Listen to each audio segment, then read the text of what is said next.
Doctor साहब, आपका बहुत बहुत स्वागत है हमारे और हमारे दर्शकों की तरफ से। नमस्कार।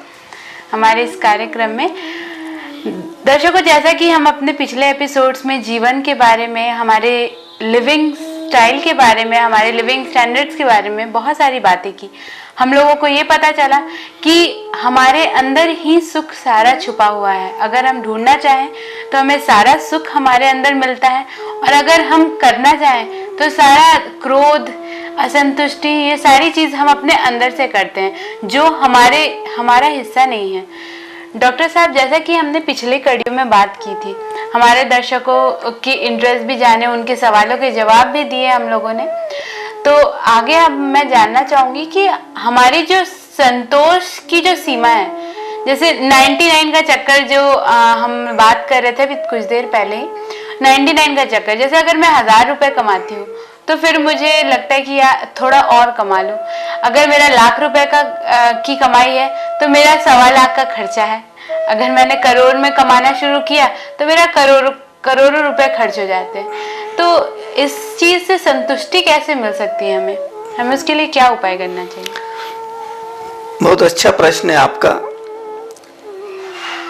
यहाँ पर मैं बताना चाहूंगा कि संतोष की कोई सीमा नहीं होती है, और असंतोष के लिए खुला आसमान भी कम पड़ता है। अगर आप अपनी स्वयं की जो जरूरतें हैं उनको देखते हुए, अपने परिवार की और अपने समाज की जरूरतें देखते हुए कमाते हैं और उन पर खर्चा करते हैं, कुछ भविष्य के लिए भी जोड़ते हैं, और साथ ही अपने आगे आने वाले वक्त के लिए, जिसको भविष्य के आपके जो जन्म हैं उनके लिए भी आप कुछ ऐसा कमाते हैं कि वो आप लोगों के उपकार के लिए खर्चा करें, तो इतना कमाना उचित है। अगर आप ज्यादा कमाते हैं तो आप ये मानिए कि जितना भी ज्यादा कमाएं आप, घर की, आपकी परिवार की जरूरतें, अपने इष्ट मित्रों की जरूरतें लगभग निश्चित होती हैं, उसमें बहुत ज्यादा उतार चढ़ाव नहीं आता है। लेकिन अगर आप उसके अलावा ज्यादा कमाते हैं तो आप ये मान के बैठिए कि वो आपको वो प्रॉपर्टी या वो संपदा है उस वेस्ट करना चाहिए कि आपके आगे आने वाले जो जन्म हैं उनमें भी वो काम में आ सके। नहीं तो क्या होगा कि जैसे सिकंदर ने, कहा जाता है, पूरा विश्व जीतने के लिए निकला और बहुत से उसने देशों को जीता, लेकिन अंत समय में उसका हाथ खाली ही था। कौन सी वो संपदा, कौन सा धन, कौन से जो तरह तरह के बहुमूल्य आभूषण, जेवरात, नगीने उसने लूटे खसोटे, वो अपने साथ ले जा पाया क्या? वो सब यहीं के यहीं रह गए और वो चला गया। खाली हाथ आया था, खाली हाथ चला गया। तो आपको ये आध्यात्मिक उपचार में ये चीजें समझाई जाती हैं। अगर आप आध्यात्मिक उपचार केंद्र जो हमारा है, मुक्तियां आध्यात्मिक उपचार केंद्र में अगर आप संपर्क करते हैं तो आपको ये बातें समझाई जाती हैं कि भाई जो भी आपकी जरूरतें हैं वो तो बहुत तेजी से नहीं बढ़ती। हाँ, अगर आपने कमाने के रास्ते ज्यादा बढ़ाए हैं तो आपको चाहिए कि आप जो है वो इस तरह से लोगों की भलाई में, लोगों की अच्छाई के लिए, लोगों की जरूरत के हिसाब से आप उसको इन्वेस्ट करें, ताकि आपके आने वाले वक्त में उसका काम आ सके और आपके आने वाले जो जन्म में और अच्छे से अच्छे आए, और अच्छे से अच्छे आए। ये हमारे भारतवर्ष का जो धर्म है वो ये सिखाता है कि जितना आप लोगों पे परोपकार करेंगे उतनी ही आपकी जो आंतरिक संपदा है वो बढ़ेगी। बाहर की नहीं, ये रुपया पैसा ये बाहर की संपदा है। आपकी आंतरिक सत्ता जो है, संपदा है, वो बढ़ती चली जाएगी और आप अगले आने वाले जन्मों में उसका उपयोग कर पाएंगे। माइक्रोसॉफ्ट कंपनी जो है, उसके जो संस्थापक हैं बिल गेट, उनके बारे में आपने सुना होगा। उन्होंने विश्व में देखा कि बहुत से लोगों को उपचार के लिए दवाइयाँ, रुपया पैसा नहीं मिलता है और बहुत से हजारों बच्चे, माताएं, बहनें बीमारी से और भूख प्यास से मर जाते हैं।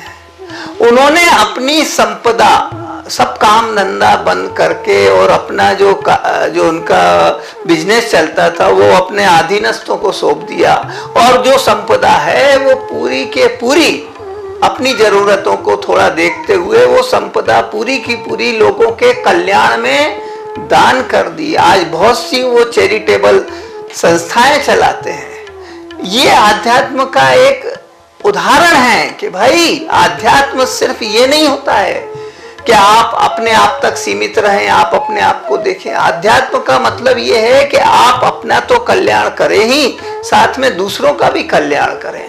तभी आप ये जो 99 का फेर आपने बताया है, या आप जो 1 करोड़ कमाया तो 2 करोड़ की इच्छा होगी, 2 करोड़ कमाओगे तो 5 करोड़ की इच्छा होगी, तो आपको अगर आप खर्चा भी करते जाओगे लोगों की भलाई में तो आपको अंतर से और ज्यादा खुशी आती जाएगी। और विश्वास कीजिए कि जितना ज्यादा आप लोगों पर उनकी जरूरतों के हिसाब से उनकी मदद करने के लिए खर्चा करोगे, उतनी ही आपकी ये भौतिक संपदा भी बढ़ती चली जाएगी।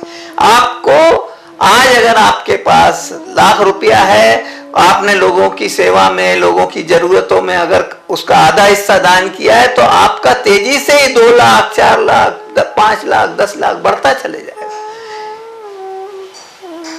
कहते हैं विद्या का दान जितना करो उतना बढ़ती है।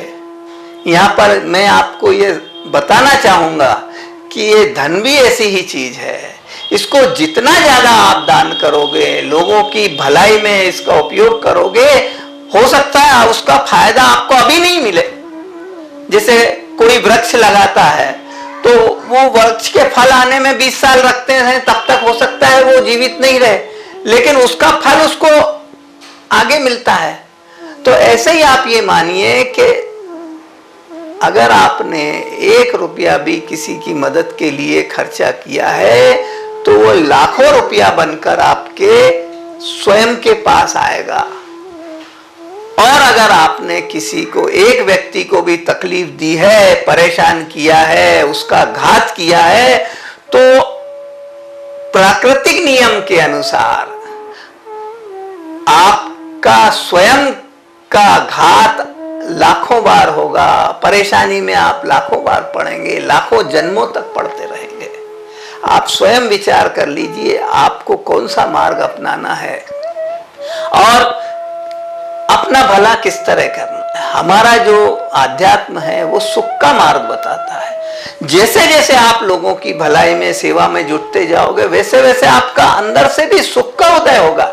शारीरिक जितनी परेशानियां, ब्लड प्रेशर अगर है तो वो पता नहीं कितनी दूर भाग जाएगा, आपको कभी नहीं होगा। अगर आपको कोई हार्ट की प्रॉब्लम है, आप दीन दुखियों की सेवा में निकलते हैं, 2-4 किलोमीटर जाकर और आसपास जो दीन दुखी हैं उनकी भलाई की, उनकी परेशानी का पूछते हैं, तो आपको शारीरिक विकार तो कहीं आएगा ही नहीं। और आध्यात्म के तेज से आपका चेहरा भी खिल उठेगा।